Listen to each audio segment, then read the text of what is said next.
Hey fellas, I'm going to give an extra sip to Bill. Bill's one of my viewers and sent me a nice email the other day, so I told him I'd give him an extra sip. So this one's for you, Bill.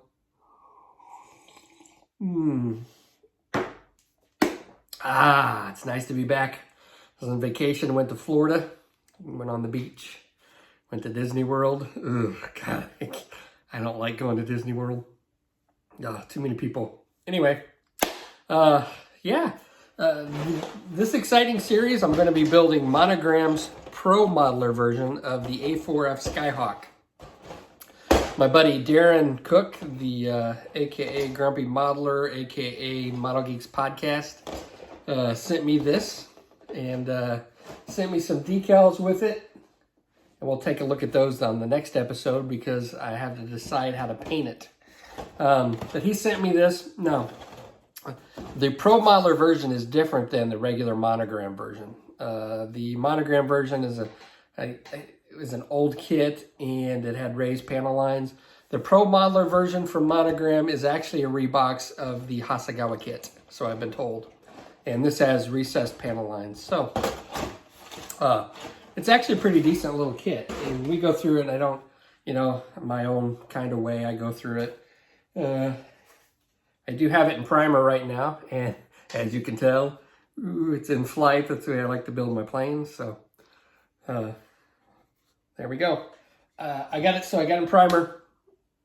I forget all what I show on this because I've been filming this for like the last week and a half, and I don't know, so I haven't edited it yet. Anyway,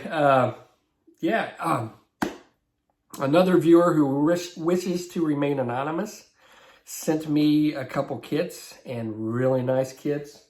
I'm looking at them. Here, just let me go grab them.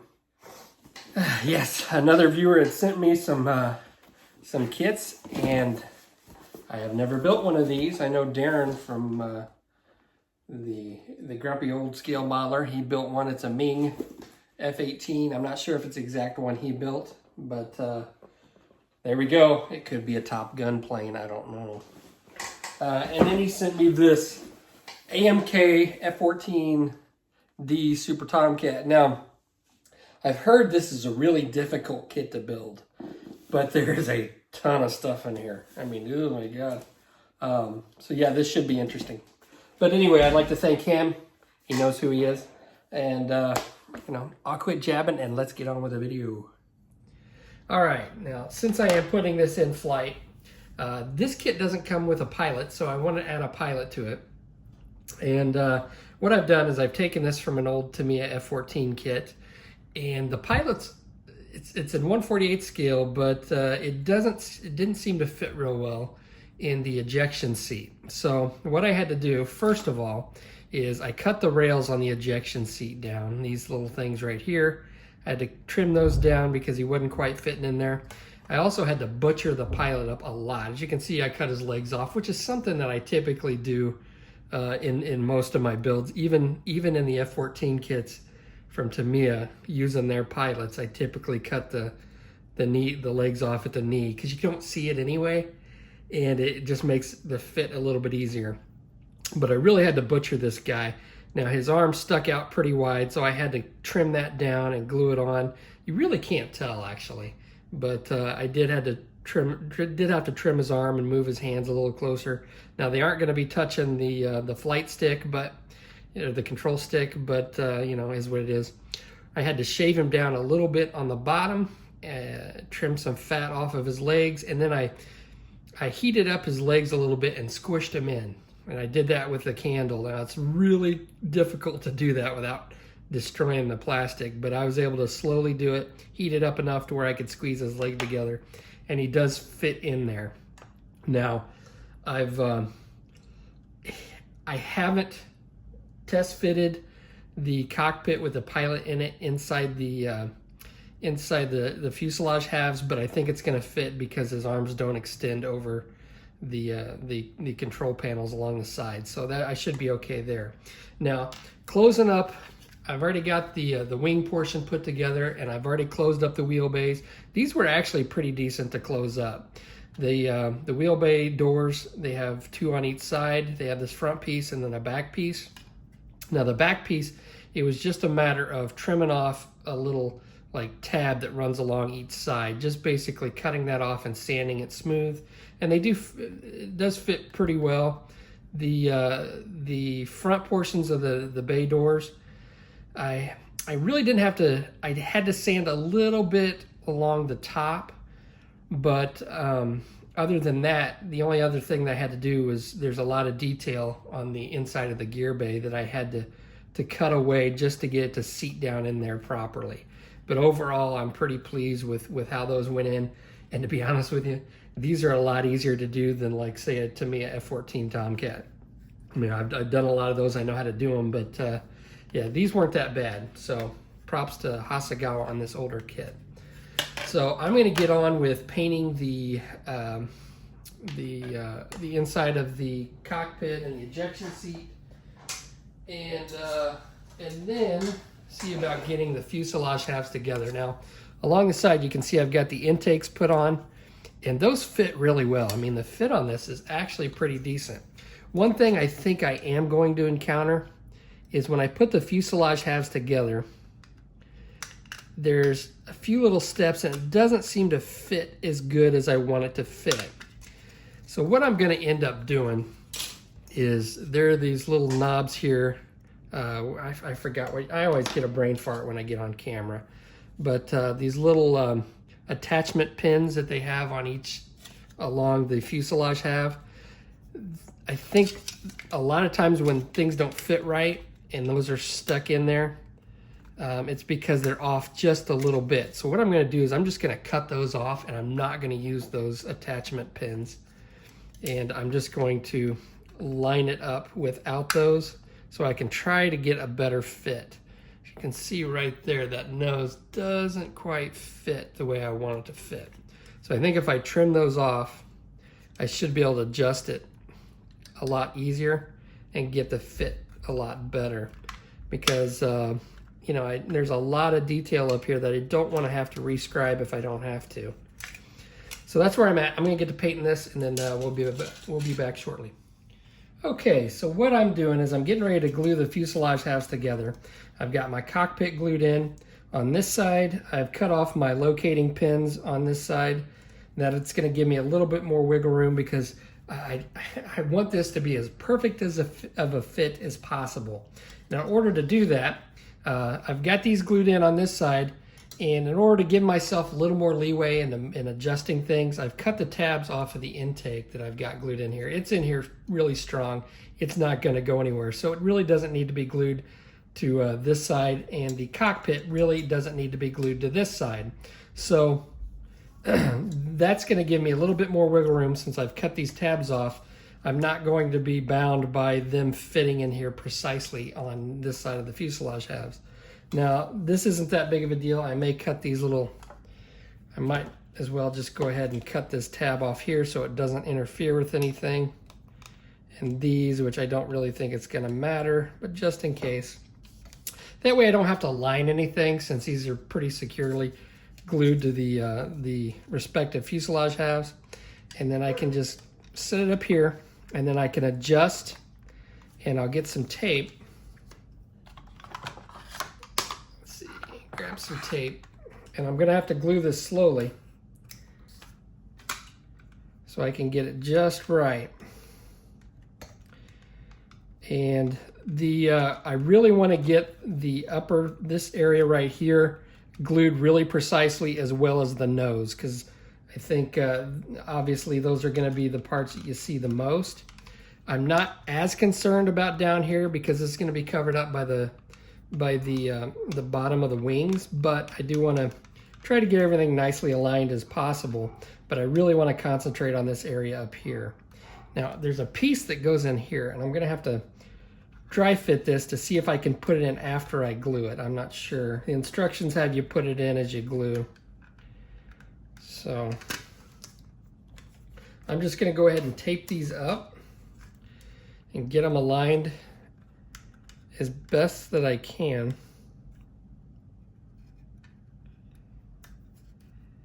Like so. And then I'll just go along with some Tamiya Quick Dry Extra Thin Cement, and go along and start tacking it in places and get it stuck together. Because even with the way I have this, I'm still going to have to move it just a little bit. So you can see there's a little bit of a step. If I just don't put any pressure on it, I have to actually move it back a little bit. And I can't find the source of what's causing that. It may be this intake up here is pushing it on the edge. I may have to try to work with that. But I think I might be able to get this to fit. Okay. So I'm going to get on with getting this lined out and straightened up and glued together. And then we'll come back and take a look at it after that's done.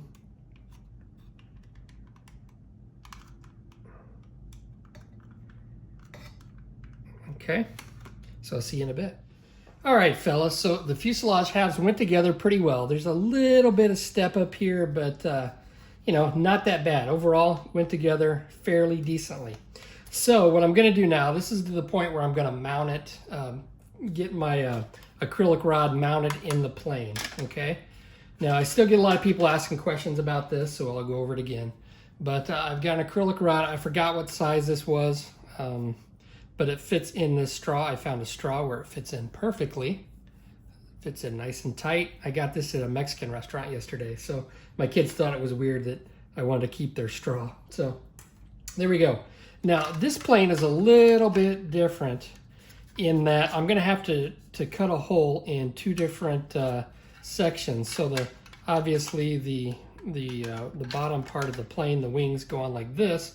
So I'm gonna have to cut a hole in the wing portion and then this portion of the fuselage. So what I've decided to do is I've got my my wooden base here, and then my acrylic rod fits in here just like that, and I've already cut it down and sanded it to the length that I want. Okay, so now I'm just going to decide where I want to position it on the base. Now, as you can see, I'm using a really small base this time because it's a really small plane, and I figured right about there is where I want it mounted. So I've marked a spot right in the back. Now, rather than use a drill bit, what I like to use a Dremel tool with this diamond burr bit. I got this set off Amazon probably for, I don't know, maybe $4 or $5. It's got all these different diamond burrs on it.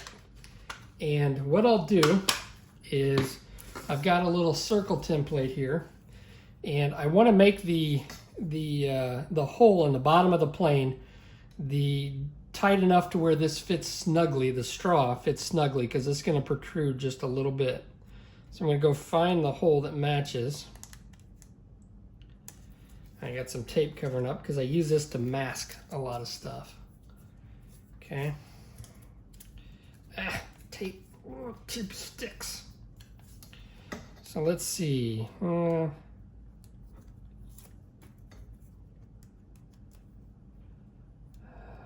This is probably the one I'm going to use right here. Okay.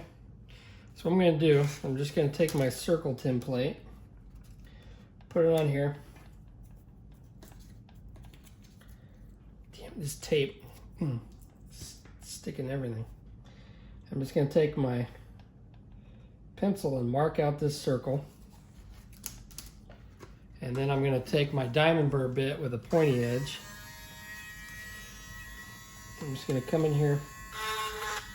Yikes. Now this is going to melt the plastic a little bit. So you got to keep scraping the plastic off your bit. See that? Now, if I came in here with a drill bit, instead of using this diamond burr bit, what's going to happen is it's going to crack. It's going to make an uneven hole, and it's going to crack it. So, take my diamond burr bit, and you can also come in here once you get a hole started, and you can take your X-Acto knife and just start carving it away, just like that, until you get the hole at the right size. And this way I'm not going to get any cracking of the plastic. Get some of that plastic. Okay.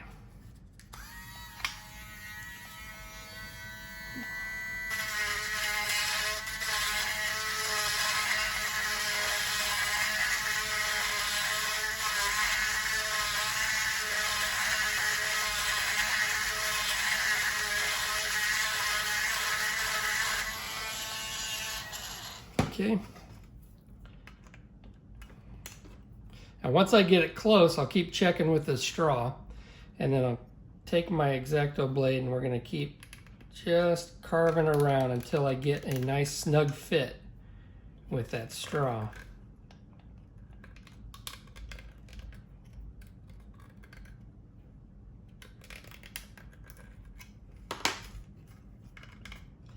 There we go. Perfect.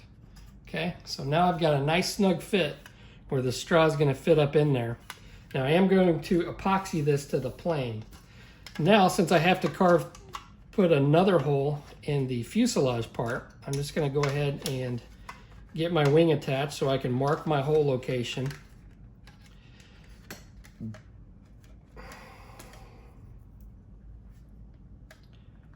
Just like so. Now, what I'm going to do with this hole is I'm going to make it a little bit bigger. This doesn't have to be the exact same size as this. So I'm going to make this hole a little bit bigger, and that way when it'll give me a little extra room to throw in my epoxy, and I'll cover that once I get to that point. But I'm going to cut a little bit bigger hole right here, and then we'll come back and show you what else I'm going to do with this. All right, fellas, so I've got the seams taken care of. I've got a larger hole drilled or cut open on the bottom of the fuselage. And now all I need to do is insert the straw. Now what I like to do with these straws before I epoxy them in is I like to rough them up with some sandpaper. Just adds a little bit more grip to the epoxy. So if you're new to this method, like I said, I've shown it on some other videos, but people keep asking, so I'll keep showing it. I like to use this 5-minute epoxy. And what I'll do, and when I use this, it is handy to have some isopropyl alcohol handy, because before it dries, you can wipe away any mess that you might make, or the epoxy gets where it goes. If it goes where you don't want it, you can wipe it away with some IPA. Okay, so I'm just going to put a little bit of epoxy here.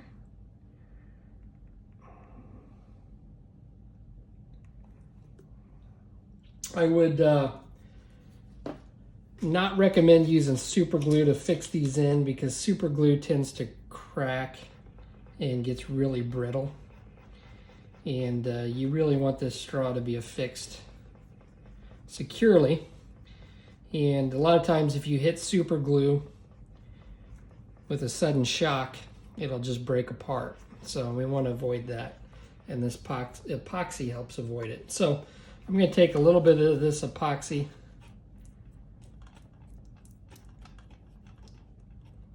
and get it in the bottom here.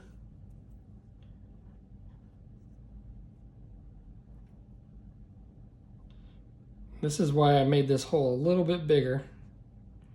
So right where the straw is going to go, I'm going to put some of this epoxy.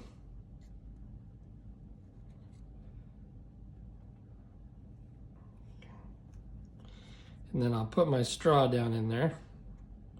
And let's put a little bit on the straw too, why not? Might be a better idea than... Okay. Now what I can do is I can take a Q-tip and dip it in my isopropyl alcohol. And I can wipe around here just to get rid of some of that. And then I can take some more epoxy.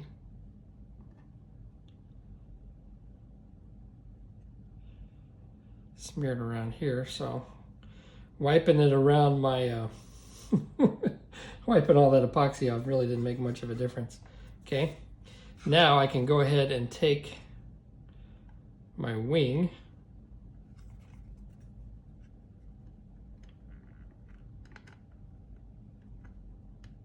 Come on, fit through there earlier. There we go.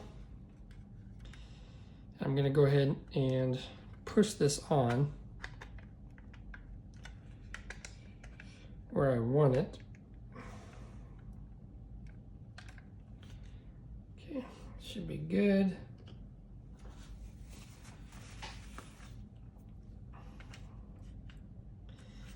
it's lined up where I want it. See, I got some epoxy on my fingers. Dang it, stuff seems to get everywhere. I'm gonna wipe that off. Now, if this does dry, you can actually wipe this off with some Mr. Color Leveling Thinner. I would stay away from like hardware store lacquer just because it tends to scar the plastic. Hold this on there. I can probably go ahead and use some Tamiya Extra Thin and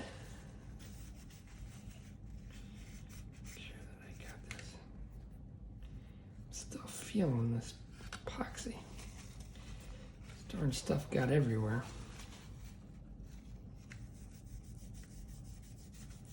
And that's why I said it's handy to have isopropyl alcohol around when you deal with 5-minute epoxy.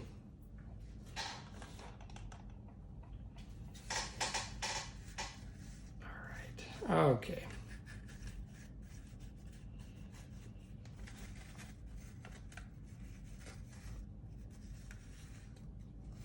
I think we're good.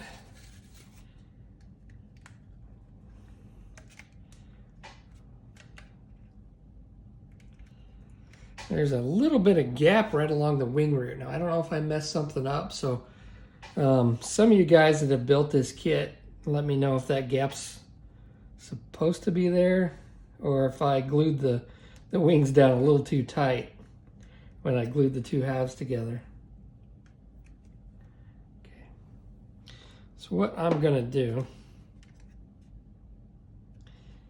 make sure my straw's in there, nice and neat. You know what, I think I'm probably just gonna let the epoxy set up first before I start gluing this down. It's not that big of a deal. It only takes like 5 minutes or so for this epoxy to dry, to cure up. And I got some more along there, get that cleaned up.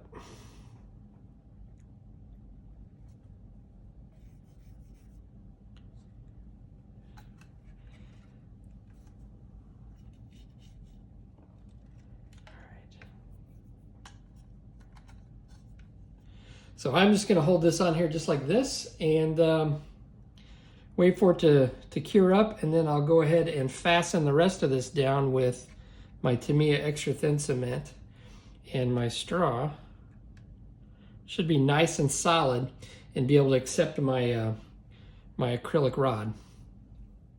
All right, fellas, so I've cut my straw down and I've got it nice and flush.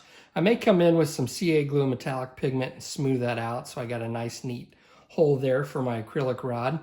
I took care of the gap that was along the wing root there with some my favorite Tester's putty. That way I don't have to do any sanding. I just squirt it in there and use some IPA and a Q-tip and run along there and smooth it out. And you'll never know it was there. The other side didn't really have any gaps along the wing root. I don't know why. I might have pressed the wings when I glued the wings together, the top and bottom. I might have squeezed it a little too much and left a gap, or something might have been off down here on the bottom. But what I'm doing now is I'm closing up the front wheel bay. And one of the tricks that I like to use sometimes is some blue tack or a poster putty. You can get this, I don't know, I've had this forever. I don't really like to use this to mask off because it does seem to react with the lacquer paints that I use, and it kind of makes a mess. But this is a really good method I've found for closing up wheel bays. Now, I don't always use this method, but in this particular case, I think it's going to work out pretty well. So a lot of times the bay doors don't fit really well and they'll fall in and they're just kind of uneven.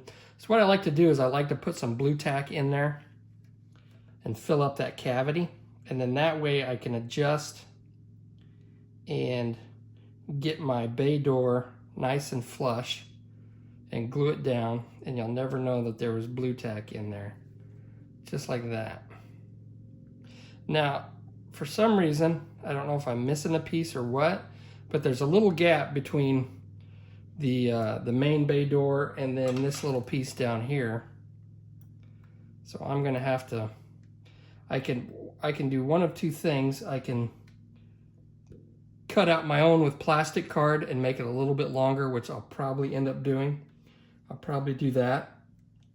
Or I can just fill that in with something else. And I think I'll probably just cut that out with, make it a little bit longer with my plastic card.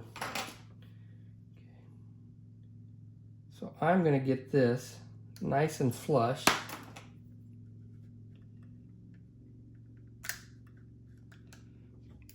By adding a little bit more blue tack up here.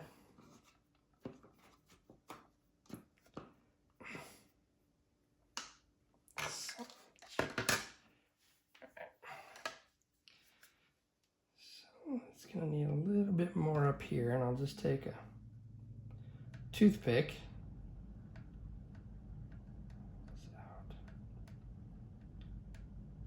Again, it doesn't have to be perfect. It's just gonna allow this to where I can adjust it and get it nice and flush before I glue it. I don't want any blue tack poking out of the where it joins.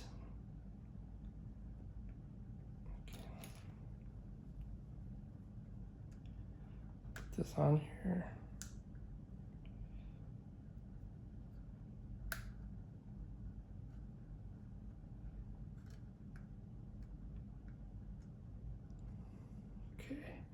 Now that actually looks pretty good right there. So I can just come along here with some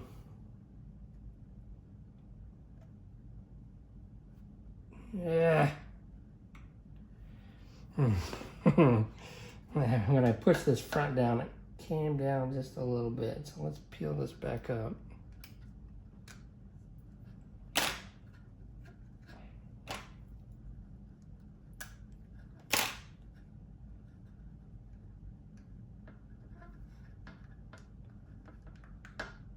Unfortunately,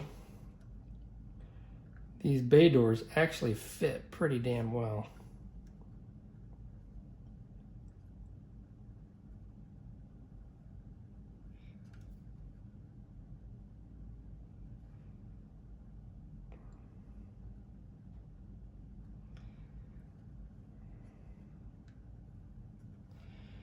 All right, I think that's about as good as I'm gonna get it. So I'm going to go ahead and glue this down and just run my Tamiya extra thin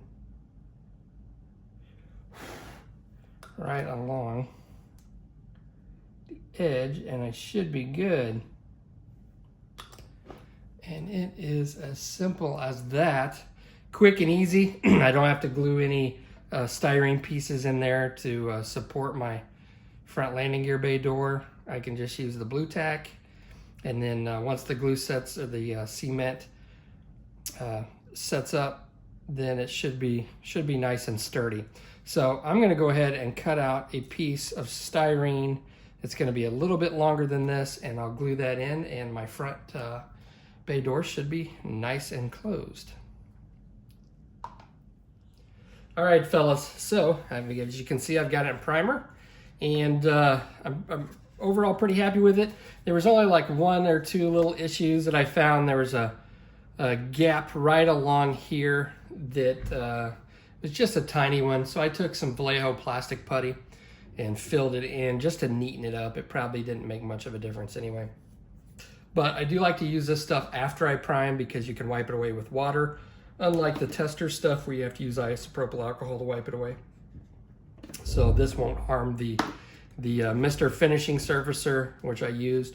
Now I did spray this one in gray, and I'm gonna do probably a 3-color camouflage scheme. There's one that I picked out that I like. It's like the Israeli camouflage. It's like a pale green and a sand color, and then a little darker brown, which I do like.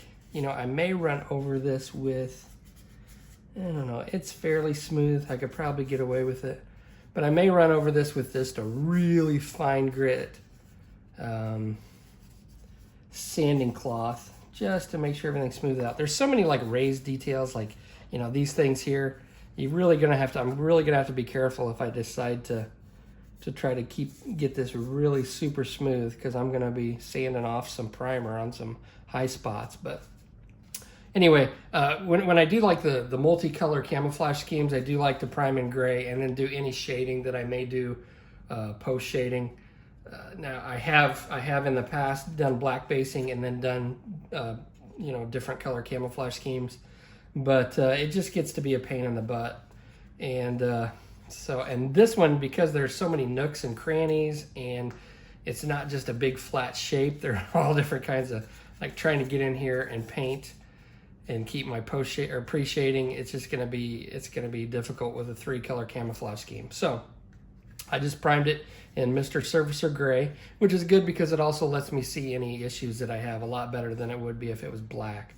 I went ahead and after I primed it, I rescribed this little hatch here on the front, and then the one on the bottom directly into primer, which is what I normally like to do for those.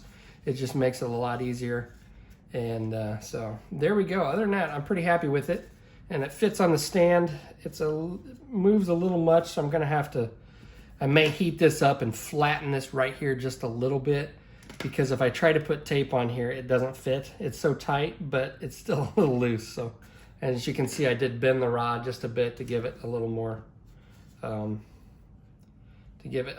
dynamic pose. So I'm gonna have to mess with this just a little bit so it doesn't like wiggle on me. But anyway, I appreciate you watching. On the next episode, I'm gonna for sure decide which paint scheme that I'm gonna do, and then we'll get to painting the camouflage on, which is gonna be a bit of a task. But this is a small plane, so I'm not used to painting something this small. It shouldn't hopefully take me too long. So appreciate you watching. I'll catch you on the next episode.